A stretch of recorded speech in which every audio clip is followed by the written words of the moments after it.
मुझे नहीं लगता कि मेरे जैसी किस्मत किसी भी औरत की होगी, और मेरे जैसी किस्मत किसी की होनी भी नहीं चाहिए। मैं अपने खानदान की सबसे खूबसूरत लड़की थी, और मुझे अपने पापा के दोस्त के बेटे से बहुत ज़्यादा मोहब्बत थी। पापा के दोस्त का बेटा फ़ौज में था। मैं उससे बहुत प्यार करती थी, और वह भी मुझे पसंद करता था, लेकिन कभी हमारी आपस में बात नहीं हुई थी। यहाँ तक कि बस एक दूसरे को देखकर कभी हाय हेलो हो जाती थी, वह भी सिर्फ दूर से ही। पर हमारे माँ बाप ने समझ लिया था कि बच्चे एक दूसरे को पसंद करते हैं। मेरे पापा इस दुनिया में नहीं थे, बस मेरी माँ थी। लेकिन मेरे पापा के दोस्त ने मेरी माँ और हमारा साथ नहीं छोड़ा था। उन्होंने अपनी दोस्ती निभाई थी, और हम बच्चों के सर पर अपना हाथ रखा था। इसलिए हम सब एक दूसरे के यहाँ आना जाना था। जबकि मेरे पापा के दोस्त तो जिंदा थे, लेकिन मेरे पापा के दोस्त की पत्नी जिंदा नहीं थी। पापा के दोस्त भी अब बहुत ज़्यादा बीमार रहते थे। उनका एक ही बेटा था, जिसका नाम संजय था, और उसे फ़ौज में शामिल होने का बहुत शौक़ था, और उसने अपने शौक़ को पूरा भी किया था। हमारे यहाँ का माहौल ही ऐसा था। हर कोई देश पर मर मिटने के लिए तैयार रहता था। जिसको भी मौका मिलता था फ़ौज में भर्ती हो जाया करता था। देश की सेवा करना हम लोग अपना धर्म समझते थे। हमारे यहाँ के बहुत सारे लोग देश की सेवा में शहीद हो चुके थे। मेरा अपना भाई भी देश की सेवा करते करते शहीद हो चुका था। मुझे पापा के दोस्त के बेटे से बहुत मोहब्बत थी। हमारी इस मोहब्बत की खबर हमारे घर वालों को भी लग चुकी थी, और हमारी खुशी की खातिर हमारे घर वालों ने हमारा रिश्ता पक्का करवा दिया, और हमारी शादी भी हो गई। मैं बहुत ज़्यादा खुश थी, और इतनी खुश कि बता भी नहीं सकती। जिससे मोहब्बत की वही मुझे मिल गया, इससे ज़्यादा खुशी की बात और क्या हो सकती थी। दिन इसी तरह गुजरने लगे। बस मुझे एक ही बात का दुख था, संजय मेरे पास बहुत कम रहता था। हमेशा ही संजय बाहर रहता था, कभी कभी घर आता था। घर में उसकी एक बहन थी और एक पापा। मैं हमेशा उसका इंतज़ार करती रहती। कोई होली दिवाली कोई त्यौहार होता, तब भी वह ना आता, तो मुझे त्यौहार की कोई खुशी नहीं होती। लेकिन जैसे ही घर में वह दाखिल होता, मेरे लिए तो होली दिवाली का माहौल बन जाता था। मैं तैयार होती, सजती सावरती अपने पति के लिए, दिल से अपने आप को सजाती, सबसे अच्छे कपड़े पहनती। फिर हम लोग जो समय साथ गुजारते वह बहुत ही ज़्यादा खूबसूरत होता था। पर फिर मेरी खुशी भरी ज़िंदगी में दुख ने डेरा डाल दिया, जब हमें पता चला कि संजय किसी ऑपरेशन पर गया था, लेकिन वहाँ से वापस नहीं आया। सबका कहना था कि संजय शहीद हो गया है, लेकिन उसकी लाश नहीं मिली थी। पर उन लोगों का कहना था कि उसकी लाश को तलाश भी नहीं कर सकते, क्योंकि बर्फीले पहाड़ थे और बर्फ़ अपनी जगह से सरक गई थी। अब उसकी तलाश करने के लिए न जाने कितने टन बर्फ़ उठानी पड़ेगी, और ऐसा तो कोई भी नहीं कर सकता है।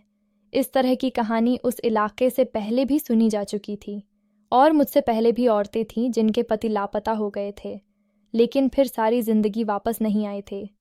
जाहिर है, एक इंसान के ऊपर बर्फ़ का पूरा पहाड़ गिर जाए तो उसकी लाश को भी तलाश करना कितना मुश्किल होता है, और भला यह काम कौन करेगा। ये खबर सुनकर तो मेरे ऊपर गमों के पहाड़ टूट पड़े थे। मेरी ज़िंदगी से सारी खुशियाँ ख़त्म हो गई थीं। मेरा पति इस दुनिया से चला गया। मेरी शादी को अभी सिर्फ 1 साल ही तो हुआ था। इस 1 साल में भी वह सिर्फ 3 बार ही आया था। मेरे लिए सब लोग बहुत दुखी रहते थे, लेकिन मेरा दुख कोई नहीं समझ सकता था। यह दुख सिर्फ मेरा था। संजय को तलाश करने की बहुत कोशिश की गई, यहाँ तक कि उसके पापा, जो कि बिस्तर पर पड़े हुए थे और हमेशा बीमार रहते थे, अब उन्होंने भी यह कहना शुरू कर दिया कि इतना ही बता दो कि मेरा बेटा मर गया है या नहीं। अगर मर गया है तो हम उसके लिए सब्र करके बैठ जाएंगे, नहीं तो फिर हम उसका इंतज़ार करेंगे। लेकिन उन लोगों से जब पता किया तो उन्होंने कहा कि वह इस दुनिया में नहीं है, क्योंकि अगर इस दुनिया में होता तो हमें मिल जाता, और माफ़ी के साथ कहा कि हम उसकी लाश भी नहीं ढूंढ पाएंगे। कोई अपना इस दुनिया से चला जाए तो कितना बड़ा दुख है, और फिर आप उसे आखिरी बार देख भी ना पाए, इससे भी बड़ा दुख होता है। अब मेरी ज़िंदगी इसी तरह गुजरने लगी। मेरी माँ ने मुझसे कहा कि अब तेरा उस घर में क्या काम है, तू वापस आ जा। लेकिन मैं अपनी माँ के साथ नहीं गई, मैं अपनी ससुराल में ही रहने लगी। मुझे यहाँ पर रहते हुए 2 साल हो गए थे। मैं उसके बाप की सेवा करती और उसकी बहन के लिए खाना बनाती थी, घर को संभालती थी। वह लोग भी बहुत ज़्यादा एहसानमंद थे, और कहते हैं कि बेटी तुम अपने घर चली जाओ, अगर तुम किसी और से शादी करना चाहती हो तो तुम कर लो। लेकिन मेरा दिल नहीं मानता था। इसी तरह करते करते 5 साल गुजर गए। मेरी माँ एक दिन मुझे ज़बरदस्ती गांव की पंचायत के पास ले गई। उनका सारा मसला बताया। फिर उन्होंने कहा, बेटी, अगर इस तरह कोई मामला हो कि पति की मौत का पक्का पता ना चले तो 4 साल इंतज़ार करने के बाद औरत दूसरी शादी कर सकती है। मेरी माँ ने कहा, तू हमारी इकलौती बेटी है, तेरा बाप इस दुनिया में नहीं है। मैंने उससे वादा किया था कि मैं तुझे खुश रखूंगी, तेरी शादी अच्छे घर में करवाऊंगी। इसीलिए मैंने तेरी शादी संजय से कराई थी, क्योंकि तू उससे मोहब्बत करती थी। मैं चाहती थी कि मेरी बेटी को उसकी मोहब्बत मिल जाए और वह अपनी मोहब्बत से दूर ना रहे। लेकिन अब 5 साल से तुझे ऐसी विधवाओं सी ज़िंदगी गुजारते हुए देखकर मेरे दिल पर क्या गुजरती है तू नहीं समझ सकती, और तेरे बाप की आत्मा भी तड़प रही होगी। बस तू दूसरी शादी कर ले, संजय अब नहीं आएगा। अरे पगली, 5 साल हो गए हैं, कोई भला 5 साल के लिए भी जाता है क्या? मेरे दिल में भी यह बात अब बैठने लगी थी कि शायद वह इस दुनिया में नहीं है। अगर वो दुनिया में होता तो वह ज़रूर आ जाता, लेकिन वह नहीं था, इसीलिए तो मेरे पास लौट कर नहीं आया। मेरी माँ ने मुझे अपनी कसम दे दी कि अगर तूने मेरी बात नहीं मानी तो तू मेरा मरा मुंह देखेगी। मेरी माँ ने रो रो कर खुद को बिस्तर से लगा लिया और कहने लगी, बस मेरी आखिरी इच्छा समझ कर ही पूरी कर दे। मेरे ससुर भी कहने लगे कि बेटी तुम शादी कर लो, हमारा बेटा भी लगता है, अब इस देश पर कुर्बान हो गया है। हमें तो खुश होना चाहिए कि संजय शहीद हुआ है, उसने अपने देश के लिए अपनी जान कुर्बान कर दी है। मैं रातों को उठकर रोती थी। मुझे संजय सपनों में नज़र आता था। वह भी मुझसे यही कहता था कि तुम अपनी ज़िंदगी जियो, मैं अब वापस नहीं आऊँगा। संजय के चाचा का एक बेटा था जो संजय की ही उम्र का था और वह खुद का कोई छोटा मोटा बिजनेस चलाया करता था। मेरी माँ ने कसम खा ली थी। उन्होंने कहा कि अपनी बेटी की शादी किसी और फौजी से नहीं करवाऊंगी, बल्कि किसी ऐसे इंसान से करवाऊंगी जो बस इधर ही कारोबार करता हो और हर पल मेरी बेटी के साथ रहे। उस लड़के का नाम विजय था। ये संजय का बहुत अच्छा दोस्त भी था। दोनों एक दूसरे के लिए भाइयों से भी बढ़ के थे। बचपन में एक दूसरे के साथ खेले थे। मैं भी उनके साथ खेला करती थी, क्योंकि बचपन से संजय का तो हमारे घर में आना जाना था। मैं भी बचपन में संजय के घर चली जाया करती थी और वहीं पर विजय से मेरी मुलाकात हो जाती थी। हम तीनों मिलकर खूब खेला करते थे। मैं विजय को अच्छी तरह जानती थी, अच्छा इंसान था। मेरी माँ ने मेरे रिश्ते की बात उससे की तो उसने फ़ौरन हाँ कह दिया, क्योंकि वह संजय की विधवा को सहारा देना चाहता था। उसकी नीयत बुरी नहीं थी, लेकिन मैं उससे शादी नहीं करना चाहती थी। ये तो संजय का दोस्त था, मैंने उसके बारे में कभी ऐसा नहीं सोचा था। और विजय भी जानता था कि मैं संजय से बहुत मोहब्बत करती थी। क्या ये बेवफाई नहीं थी? मेरी माँ ने कहा कि पागल, ये बेवफाई नहीं है। बेवफाई जिंदा लोगों के साथ होती है, मरे हुए के साथ भला कौन सी बेवफाई होती है। मेरी माँ ने ज़बरदस्ती मेरी शादी करवा दी। मैं शादी अभी नहीं करना चाहती थी, लेकिन कोई और चारा नहीं था। मेरी माँ कहती थी कि मैं इस दुनिया से चली जाऊंगी तो तू अकेली रह जाएगी, मेरी आत्मा को भी चैन नहीं मिलेगा। विजय से जब मेरी शादी हुई तो पहली रात ही उसने मुझसे कहा था कि मुझे संजय की मौत का बहुत दुख है। वह अच्छा इंसान था और मैं यह भी जानता हूँ कि तुम दोनों एक दूसरे से बहुत मोहब्बत करते थे। मैं उसकी जगह पर आ तो गया हूँ, लेकिन जब तक तुम्हारा दिल नहीं मान जाता तब तक मैं तुमसे दूर रहूँगा, तुम्हें टच भी नहीं करूँगा। तुम जैसे चाहो इस घर में आज़ाद होकर रह सकती हो। मुझे विजय की यह बात बहुत अच्छी लगी और समय इसी तरह गुजरने लगा। समय के साथ साथ हम दोनों ने दूसरे को स्वीकार कर लिया और पति पत्नी का रिश्ता में बंध गए। मुझे भी एहसास होने लगा अब संजय कभी वापस नहीं आएगा और मेरी ज़िंदगी विजय के साथ ही है। दिन इसी तरह गुजर रहे थे। विजय के साथ रहते रहते अब मुझे पूरा 1 साल होने वाला था। हम लोगों में वैसा ही संबंध बन गया जैसा मेरा और संजय के साथ था।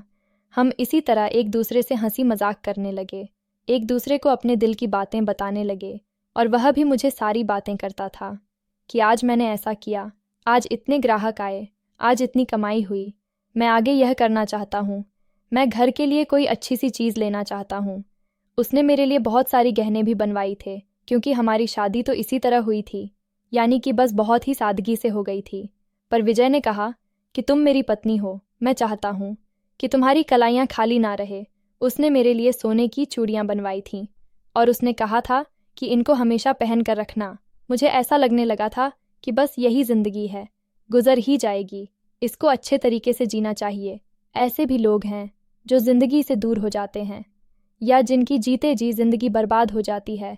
इसलिए कभी किसी भी चीज़ की नाशुक्री नहीं करनी चाहिए। इंसान को बनाया ही इसीलिए गया है कि वह कहीं भी एडजस्ट हो जाता है, अचानक से ही उसको सब्र आ जाता है, नई चीज़ों में जाकर वही का हो जाता है। नए लोगों के साथ भी रह लेता है।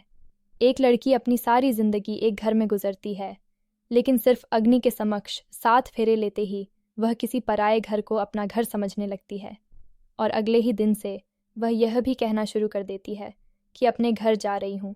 इंसान को शायद इसी तरह बनाया गया है। मेरे दिल में भी संजय अभी जिंदा था, लेकिन अब मेरा पति विजय था, और मुझे पता था कि अब मेरी जिंदगी उसी के साथ गुजारनी है। यह जिंदगी 4 दिन की है। एक दिन वह सुबह सुबह उठा तो बहुत ही खुश था। उसने कहा कि आज मेरी सालगिरह है, और विजय की यह सालगिरह मेरे साथ पहली सालगिरह है, तो आज के दिन वह खूब अच्छी तरह से मनाएंगे। मैंने कहा, अच्छा आज के दिन क्या स्पेशल करोगे? तो उसने कहा कि मैं अच्छा सा खाना लेकर आऊँगा। तुम्हें आज खाना बनाने की ज़रूरत नहीं है, तुम वही वाला जोड़ा पहन लेना जो तुमने हमारी शादी वाले दिन पहना था। लेकिन उस दिन तुम अच्छे से तैयार नहीं हुई थी, इसलिए आज से अच्छे से तैयार हो जाना। मैं लाल रंग का जोड़ा पहना तो था, लेकिन वह कोई इतना ज़्यादा अच्छा नहीं था, पर मेरे सारे कपड़ों में सबसे अच्छा था। मैंने कहा कि ठीक है, और जब वह काम पर चला गया तो मैं तैयार होने लगी। आज मेरे चेहरे पर मुस्कुराहट थी। मुझे ऐसा लग रहा था कि अब कहीं जाकर मैंने विजय को अपना पति स्वीकार कर लिया है, और अब मुझे भी उससे मोहब्बत होने लगी है। तभी अचानक दरवाजे पर दस्तक हुई। मैं अभी पूरी तरह से तैयार नहीं थी। मेरे बाल खुले हुए थे। मैंने कहा कि विजय इतनी जल्दी कैसे आ गए? लगता है शायद कोई चीज़ भूल गए हो। जब मैंने जाकर दरवाज़ा खोला तो मेरे कदमों तले से ज़मीन निकल गई, क्योंकि सामने का दृश्य मेरे लिए बहुत ज़्यादा हैरान कर देने वाला था। क्योंकि सामने विजय नहीं बल्कि संजय खड़ा था। उसकी हालत देखकर लगता था कि वह बहुत कमज़ोर हो चुका है। ऐसा लग रहा था वह कितना बीमार हो, या किसी ऐसी जगह पर रह रहा था जहाँ पर उसे ठीक से खाना नहीं मिलता था।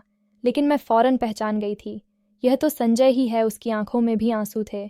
हम दोनों की हालत एक जैसी थी। वह मेरे पास बढ़ा तो मैं एकदम से 2 कदम पीछे हट गई।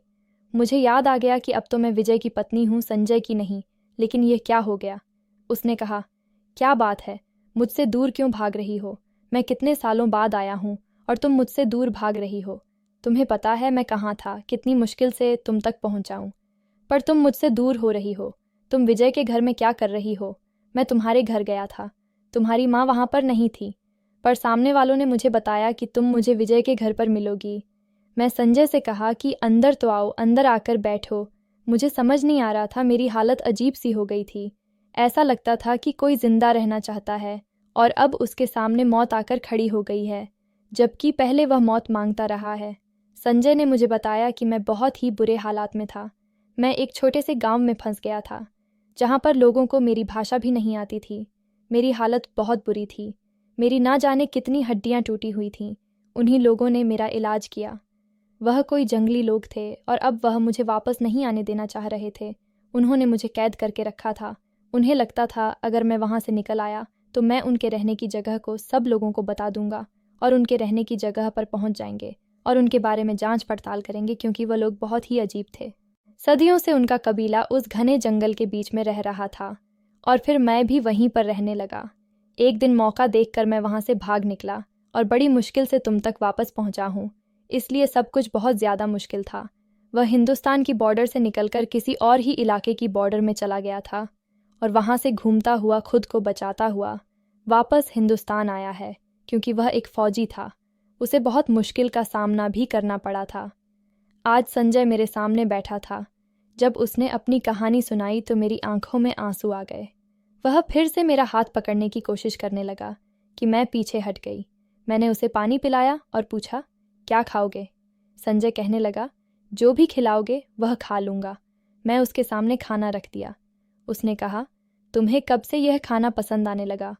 मैं तो यह सब नहीं खाता, और तुम भी तो नहीं खाती थी जो मैं नहीं खाता था। अब यह तुमने क्या पकाया हुआ है? वह मुझे नॉर्मल तरीके से बात कर रहा था, जबकि वह नॉर्मल नहीं था। वह बहुत ज़्यादा कमज़ोर लग रहा था। उसके शरीर पर चोटों के निशान भी थे, लेकिन शायद उस बात का सुकून था कि वह घर वापस आ गया है। अब मैं उसे क्या बताती कि अब तो घर उसका था ही नहीं। मैंने कहा वह बस ऐसे ही बना लिया था। खाना खाते हुए उसकी आंखों में आंसू आ गए। उसने कहा, मैंने तुम्हें बहुत याद किया, इधर आओ मेरे पास बैठो। जब मैंने मना किया तो वह अचानक से गुस्सा हो गया। उसने कहा, मैं इतनी दूर से आया हूँ इतने सालों बाद, और तुम मेरे पास बैठ भी नहीं सकती। क्या हो गया है तुम्हें? क्यों गैरों की तरह पेश आ रही हो? भूल गई हो, मुझे भुला दिया तुमने, निकाल दिया अपने दिल से कि मैं तुम्हारा पति हूँ। तुम्हारी कोई बॉयफ्रेंड नहीं जो तुम मुझे भूल गई हो। मैं तुम्हारा पति हूँ और मेरा तुम्हारे ऊपर हक है। तुम्हें मेरे साथ आना होगा। तुम यहाँ इस घर में क्या कर रही हो? अभी वह मुझसे इतने सारे सवाल कर रहा था और मेरे पास बोलने के लिए कुछ भी नहीं था। और तब विजय घर में दाखिल हुआ। उसके हाथों में फूल थे और भी काफ़ी सारी चीज़ थी। उसने मुझे देखा और जब संजय को देखा तो फूल उसके हाथ से छूटकर गिर गए। संजय उसके गले लगा और उसने कहा, मेरे दोस्त, मैंने तुझे कितना याद किया। मैं बड़ी मुश्किल से यहाँ तक पहुँचा हूँ। विजय का व्यवहार भी अब मेरी तरह होने लगा था। थोड़ी देर बाद मेरी माँ भी वहीं पर आ गई, क्योंकि उनको भी सामने वालों ने बता दिया था कि संजय पूछता हुआ आया था। वह भी संजय का नाम सुनकर परेशान हो गई होगी कि वह कहाँ से आ गया। उसके घर वालों को भी बता दिया गया था। वह सब बहुत खुश थे। वह भी दौड़े दौड़े विजय के घर चले आए थे। लेकिन जब सबको मेरा ध्यान आया और मेरा मामला संजय के सामने लाया गया तो विजय के साथ साथ संजय के कदमों तले से भी ज़मीन निकल गई। उसने कहा, यह मेरी पत्नी है, मैं इसको अपनी पत्नी छोड़कर गया था। मैंने इसको तलाक नहीं दिया है, ये किसी और से शादी कैसे कर सकती है? संजय ने मेरी तरफ देखा और कहा, ये थी तुम्हारी मोहब्बत, बस इतनी ही मोहब्बत थी। मैं कुछ दिनों के लिए गायब किया हुआ, तुमने किसी और से शादी कर ली और उसके साथ रहने लगी। तुमने मेरे साथ बेवफाई की है, अपना मुंह काला किया, मेरी इज्जत का सौदा कर दिया तुमने। मेरी पत्नी होते हुए किसी और के साथ शादी कर ली तुमने। बहुत बड़ा पाप किया है, मैं तुम्हें कभी माफ़ नहीं करूँगा। मुझे नहीं पता था कि तुम इस तरह की लड़की हो। तुम तो बड़ी मासूम लगती थी। मुझे कहा था ना कि मेरा इंतज़ार करूँगी, आखिरी सांस तक इंतज़ार करूँगी। तो बस इतना ही सांस था और ख़त्म हो गया सब। हिम्मत तुम्हारी जवाब दे गई। मैं भी तो इतनी दूर था, बुरे हालात में था, लेकिन हमेशा तुम्हें याद करता रहा, यह सोचकर कि तुम्हारे पास वापस आऊँगा। और सीधा तुम्हारे पास वापस आया। अपने घर जाने की बजाय तुम्हारे पास आया। अपने बाप को देखने की बजाय तुम्हें देखने की खुशी थी। और तुमने क्या किया मेरे साथ? मेरा मान सम्मान सब खत्म कर दिया। मैं यह सब कुछ सोच भी नहीं सकता था। मेरी आंखों में आंसू थे। मुझे तो खुद समझ नहीं आ रहा था कि मैं क्या करूं। संजय चिल्लाकर सबको कह रहा था कि आप सब ने यह कैसे होने दिया? ये मेरी पत्नी थी, इसको किसी और से शादी क्यों करने दी? ये तो हमेशा मेरी पत्नी ही रहेगी ना। इसके साथ मैंने 7 फेरे लिए हैं। आप सबकी मौजूदगी में आप सब गवाह हैं। इस बात पर उसने कहा, आप सब लोग ये कैसे कर सकते हैं? ये मेरी ही पत्नी रहेगी, चाहे मैं 10 साल बाद आऊँ, चाहे मैं 15 साल बाद आऊँ। तो मेरे ससुर ने कहा, नहीं बेटा, ऐसा नहीं होता। बहुत सारे लोगों ने कहा था कि अगर पति लंबे समय तक गायब रहे तो पत्नी दूसरी शादी कर सकती है। इसलिए तुम्हारी पत्नी ने कोई पाप नहीं किया है और यह शादी भी हम सब ने ज़बरदस्ती कहकर करवाई थी। पंचायत ने भी कहा था कि यह शादी कर सकती है, क्योंकि बहू ने 5 साल तक तुम्हारा इंतज़ार किया था और इतने लंबे समय तक अगर पति ना आए तो पत्नी दूसरी शादी कर सकती है। ये पंचायत का फैसला था। लेकिन संजय चिल्ला पड़ा, लेकिन मैंने इसको तलाक नहीं दी है। फिर यह किसी और के साथ शादी कैसे कर सकती है? इतने पे एक बड़े बुजुर्ग आगे बढ़े और कहने लगे, हाँ, यह बात यहाँ पर सोचने वाली है। अगर पति लंबे समय तक दूर रहे तो पत्नी दूसरी शादी कर सकती है, लेकिन जब 4 साल के बाद पहला पति वापस आ जाए तो पत्नी पहले पति की हो जाएगी और उसी की ही पत्नी मानी जाएगी, यानी पहले पति के साथ ही रहेगी और उसके दूसरे पति के साथ उसकी शादी खत्म हो जाएगी। और इसका साफ मतलब है कि संजय, तुम ही इसके पति हो और विजय, अब तुम्हारा इसके साथ कोई संबंध नहीं है। तुम अपने मन से अपनी पत्नी को तलाक दे सकते हो। इस संबंध को खत्म करने के लिए किसी भी जोर जबरदस्ती की ज़रूरत नहीं है। यह सब सुनते ही संजय के चेहरे पर सुकून आ गया, लेकिन विजय के चेहरे पर पसीने की बूंदें चमकने लगी। उसकी हालत ख़राब होने लगी। वह कहने लगा, नहीं, ऐसा नहीं हो सकता। मुझे किस बात की सज़ा मिली है मेरे साथ? यह सब कुछ क्या कर दिया आप लोगों ने? ऐसा नहीं हो सकता। उन बूढ़े आदमी ने कहा कि ऐसा हो सकता है, क्योंकि संजय इसका पहला पति है और उसकी पत्नी मानी जाएगी। मैं भी हैरानों परेशान खड़ी थी। जब मेरी माँ मुझे एक पंचायत के पास लेकर गई थी, तब मुझे भी आधी अधूरी बात ही पता थी। मुझे सारी बातें पता नहीं थीं कि अगर बाद में मेरा पति वापस आ गया तो वही मेरा पति रहेगा। विजय से मेरा कोई संबंध नहीं रहेगा। मुझे पूरी बात बताना चाहिए थी, पर मेरी माँ अपनी बातों में लगाकर बात को घुमा दिया था और वह भी शायद बताना भूल गए थे काश कि उन्होंने उसे समय मुझे पूरी बात बताई होती, लेकिन संजय के वापस आने का कोई आसार भी तो नहीं थे। यहाँ सब जानते थे, पूरा गांव जानता था। उसके अपने माँ बाप ने भी इजाज़त दे दी थी कि मैं विजय से शादी कर सकती हूँ। मैं 5 साल तक उसका इंतज़ार किया था। संजय ने मेरा हाथ थाम लिया और कहने लगा, अब तो मेरी पत्नी हो और मेरे साथ चलो, तुम ये सब कुछ भूल जाओ, मैं भी तुम्हें माफ़ कर दूंगा। मैं तुम्हारी हालत समझ सकता हूँ, उस समय तुम बहुत ज़्यादा परेशान होगी और सब तरफ से प्रेशर पड़ने के बाद ही तुमने विजय से शादी की होगी। संजय मेरा हाथ पकड़कर घर ले जाने लगा और तभी विजय ने मेरा हाथ पकड़ लिया और कहने लगा, ऐसे कैसे, ये मेरी पत्नी है, ये मेरे साथ रहेगी। विजय और संजय दोनों आपस में झगड़ने लगे। मुझे ऐसा लगने लगा कि जैसे मैं कोई चीज़ हूँ जिसके लिए 2 बच्चे आपस में झगड़ रहे हैं। सब ने विजय को समझाया कि अब तुम्हारा इसके ऊपर कोई हक नहीं है, तो मैं एक तरफ को हो जाऊं। मैं संजय के साथ चली गई। वह मुझे अपने घर ले गया। मेरी हालत बहुत ही अजीब सी थी। मुझे कुछ भी समझ नहीं आ रहा था। उसने कहा कि क्या हो गया है तुम्हें? तुमने लोगों की बातें नहीं सुनी। मैं ही तुम्हारा पति हूँ, फिर मुझसे दूर क्यों भाग रही हो? तुम्हें बड़ा शौक था ना कानून का पालन करने का, कि पति लंबे समय तक दूर रहे तो तुम दूसरी शादी कर सकती हो। अब तो तुम्हें कानून का पता चल गया ना कि अब मैं वापस आ गया हूँ तो मैं ही तुम्हारा पति हूँ। अब उस इंसान को अपने दिल से निकाल दो। वह एक सांप है जिसने अपने ही दोस्त की पत्नी के साथ शादी की। वह मेरा भाई है, मेरा कज़न है, मेरा सब कुछ था, मेरे लिए भाइयों से भी बढ़कर था। मैंने उसे कभी गैर नहीं समझा, हमेशा भाई समझा। लेकिन उसने जो किया शायद कोई भी सगा भाई अपने भाई के साथ नहीं कर सकता। उसने मेरे साथ गद्दारी की है। जो लोग हमारे सबसे ज़्यादा करीब होते हैं हमारे साथ वही धोखा करते हैं। मैं संजय के साथ रहने लगी। उसका व्यवहार मेरे साथ कुछ अजीब सा था। वह बहुत ज़्यादा चिड़चिड़ा हो गया था क्योंकि वह इतने साल बहुत ही बुरे हालातों में काट कर लाया था। अब वह पहले जैसा नहीं रहा था। उसकी बातों में हर वक्त तो गुस्सा दिखाई देता था। उसके शब्दों में जहर घुला रहता था। उसे मुझ पर गुस्सा था। उसके अंदर की मर्दानगी उबाल रही थी। जाहिर है उसके लिए यह सब कुछ बहुत मुश्किल था कि उसकी पत्नी 1 साल तक किसी दूसरे मर्द के साथ रही थी।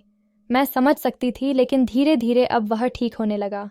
उसके दिल में मेरी मोहब्बत जगने लगी। उधर विजय बार बार मुझसे मिलने की कोशिश करता था, मुझे फ़ोन करता था, लेकिन संजय ने मेरा फ़ोन ही तोड़ दिया।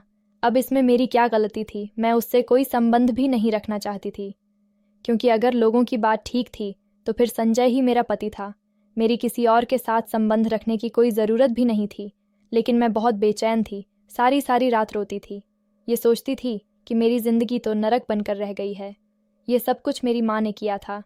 मैं किसी और से शादी नहीं करना चाहती थी। अगर वह मुझे मेरी हाल पर छोड़ देती और फिर संजय वापस आ जाता तो मुझे किसी और से शादी नहीं करनी पड़नी। लेकिन जिस दिन सब कुछ ठीक होने लगा था उसी दिन सब कुछ फिर से ख़राब हो गया। अब मैं क्या कर सकती थी? मैं संजय के साथ 3 महीने रही जब एक दिन विजय घर आ गया और उसने कहा, मुझे मेरी पत्नी वापस करो। उसकी हालत बहुत ही अजीब सी थी। वह एकदम दीवाना सा लग रहा था, बहुत ही दुखी लग रहा था। शायद उसने अपने ऊपर बहुत ही जुल्म किए थे। उसने अपने आप को तकलीफ़ पहुंचाई थी। खाना पीना भी ठीक से नहीं खाया था। उसका घर सूना हो गया था। मेरे बगैर वह नहीं रह सकता। मैं तो बाहर ही नहीं आई थी। मुझे संजय ने कहा था कि कोई ज़रूरत नहीं है तुम्हें बाहर आने की। बाहर लड़ाई झगड़ा होने लगा और फिर से गांव के बड़े बुजुर्ग लोगों को बुलाया गया। उन्होंने विजय को समझाया कि अब तुम इसके साथ आना जाना भी नहीं रख सकते हो और तुम्हारे यहाँ पर कोई काम नहीं है, तुम चले जाओ। लेकिन वह मानने को तैयार नहीं था। विजय और संजय आपस में बुरी तरह झगड़ रहे थे और तभी अचानक से मेरी तबीयत ख़राब हो गई। संजय मुझे डॉक्टर के पास ले गया तो डॉक्टर ने कहा कि मैं माँ बनने वाली हूँ। मेरे लिए यह बात बहुत बड़ी मुसीबत से कम नहीं थी, जबकि माँ बनना हर औरत का सपना होता है। मैं बहुत परेशान हुई थी ये खबर सुनकर, क्योंकि इस बच्चे का बाप कौन था मुझे पता नहीं था। मैं विजय के साथ रह रही थी, हमारी ज़िंदगी अच्छी गुजर रही थी और 2-2.5 महीने से मैं अब संजय के साथ रहने लगी थी और डॉक्टर के मुताबिक मेरी प्रेगनेंसी भी 2.5 महीने की ही थी। और इसका मतलब बच्चे का बाप कौन था किसी को नहीं पता था और तभी पता चल सकता था जब बच्चा इस दुनिया में आ जाता। विजय ने कहा कि यह मेरा बच्चा है, तुमने अपनी पत्नी को रखना है तो रख लो, मैं दिल पर पत्थर रख लूँगा, लेकिन कम से कम मेरा बच्चा तो मुझे दे दो। मैं अपने बच्चे के सहारे रह लूँगा, संजय ने कहा। बच्चा भी मेरा है और पत्नी भी मेरी है। तुझे कुछ नहीं मिलेगा, मैं तुझे जान से मार दूंगा। अगर तूने मेरे घर में कदम रखा। मेरी पत्नी का नाम भी लिए विजय बार बार मेरा नाम लेने लगा। उन दोनों की लड़ाई अब बहुत ज़्यादा बढ़ गई थी। हाथापाई पर उतर आए थे। मैं चिल्ला चिल्ला कर रो रही थी। मुझे ऐसा लगता था जैसे ये सब कुछ मेरी वजह से हुआ है। मुझे मेरे ससुर ने भी तने देना शुरू कर दिए और मेरी ननद भी कहने लगी कि तुम्हारे लिए दो भाई आपस में लड़ रहे हैं। ये तो एक दूसरे की जान थे, एक दूसरे को ज़रा सा भी दुख नहीं पहुंचा सकते थे, और आज कैसे एक दूसरे के लिए दुश्मनों से भी बढ़कर हो गए हैं, सिर्फ तुम्हारी वजह से। तुम्हें ही शौक चढ़ा था शादी करने का। पहले पति की पत्नी बनकर बैठना था ना। मोहब्बत की तो बड़े दावे करती थी। डॉक्टर ने कहा था, जब तक बच्चा इस दुनिया में नहीं आ जाता तब तक हम नहीं बता सकते कि इसका बाप कौन है। विजय ने पहले ही कह दिया था कि बच्चा मेरा है और जैसे ही बच्चा इस दुनिया में आएगा मैं उसे लेकर चला जाऊंगा। उसने कहा था कि मुझे तुम्हारी भी कोई परवाह नहीं है, बच्चा तुम्हारे बगैर रह लेगा। मैं उसे माँ और बाप दोनों का प्यार दे दूंगा। मैं परेशान थी कि कहीं यह सचमुच मेरे बच्चे को ना ले जाए, और मैं एक माँ बन चुकी थी। मैं दोनों की पत्नी बनकर नहीं बल्कि उस बच्चे की माँ बनकर सोच रही थी। और आखिरी समय आ गया जब उस बच्चे को पैदा होना था, और उसी समय टेस्ट करके यह पता भी लगा सकते थे कि उसका बाप कौन है। लेकिन जब मेरी डिलीवरी का आखिरी समय आया तो मेरी तबीयत बहुत ज़्यादा ही खराब हो गई। डॉक्टर ने कहा कि कुछ गड़बड़ लग रही है, हमें तुरंत ऑपरेशन करना पड़ेगा। और जब ऑपरेशन करके बच्चे को पैदा किया गया तो डॉक्टर की चीख निकल गई, क्योंकि मेरे बच्चे को पैदाइशी तौर पर ही एक बहुत बड़ी बीमारी थी, जिसकी वजह से वह बहुत ही ज़्यादा अजीब लग रहा था। ऐसा लग रहा था कि इंसान का बच्चा नहीं है, कोई जानवर का बच्चा है। उसकी शरीर बहुत ही अजीब तरह की थी, जैसे कोई पेड़ की छाल होती है। उसको जो भी देखता उसकी आंखों में आंसू आ जाते हैं और वह कानों को हाथ लगने लगता। मेरा क्या दोष था, क्या यह मेरी सज़ा थी? लेकिन मैंने तो ऐसा कुछ भी नहीं किया था। जिसकी भगवान मुझे इतनी बड़ी सज़ा देता, दरअसल यह उन दोनों की सज़ा थी जो इस बच्चे के ऊपर अपनी आन का खेल खेल रहे थे। कोई उसको मुझसे छीन लेना चाहता था तो कोई इसको रखना नहीं चाहता था। रिपोर्ट के मुताबिक ये बच्चा विजय का था, लेकिन अब उसने बच्चे को लेने से मना कर दिया और संजय ने कहा कि मैं इस बच्चे को नहीं पालूंगा। और विजय तो हमेशा हमेशा के लिए ही अब गायब हो गया, क्योंकि उसे सिर्फ अपने बच्चे तक ही मुझसे मतलब था। अब उसने इस अजीब बच्चे को रखने से मना कर दिया था और शहर हमेशा हमेशा के लिए चला गया था। लेकिन जब मैंने संजय को कहा कि मैं इस बच्चे को पालना चाहती हूँ तो उसने कहा कि फिर मैं तुम्हें अपने साथ नहीं रख सकता। तो मैंने कहा कि ठीक है, तुम मुझे छोड़ दो। उसने कहा कि ताकि तुम विजय के पास वापस चली जाओ। मैंने कहा कि तुम तो कभी भी ऐसे इंसान नहीं थे, तुम्हें याद है हमने एक दूसरे से मोहब्बत की थी। संजय कहने लगा, अगर तुम्हें वह मोहब्बत याद होती तो तुम उसके साथ कभी भी शादी नहीं करती। तुम मेरे दिल से उतर गई हो। मैंने कहा कि तुम भी मेरे दिल से उतर गए हो, और अगर तुम्हें मेरे साथ नहीं रहना तो बेशक मुझे छोड़ सकते हो। संजय ने मुझे तलाक दे दिया और मैं वापस अपनी माँ के घर आ गई। अब मैं अपने बच्चे को पालती हूँ। दुनिया उसके बारे में जो भी बोलती रहे, लेकिन मेरे लिए तो यह मेरी औलाद है। मेरे लिए मेरी जान है, मेरा सबसे प्यारा बेटा है। मैं हमेशा उसका ख्याल रखूँगी। डॉक्टर कहते हैं कि ऐसे बच्चों की उम्र ज़्यादा नहीं होती। यह बच्चा कुछ ही समय ज़िंदा रह पाएगा, लेकिन मेरा बेटा मेरे पास रहेगा।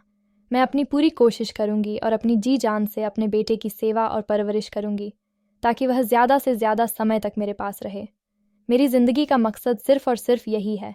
कभी कभी सोचती हूँ कि मेरी क्या गलती थी जो मुझे इतनी बड़ी सज़ा मिली। दोस्तों, वीडियो कैसा लगा कमेंट करके ज़रूर बताना। वीडियो को लाइक और चैनल सब्सक्राइब कर देना।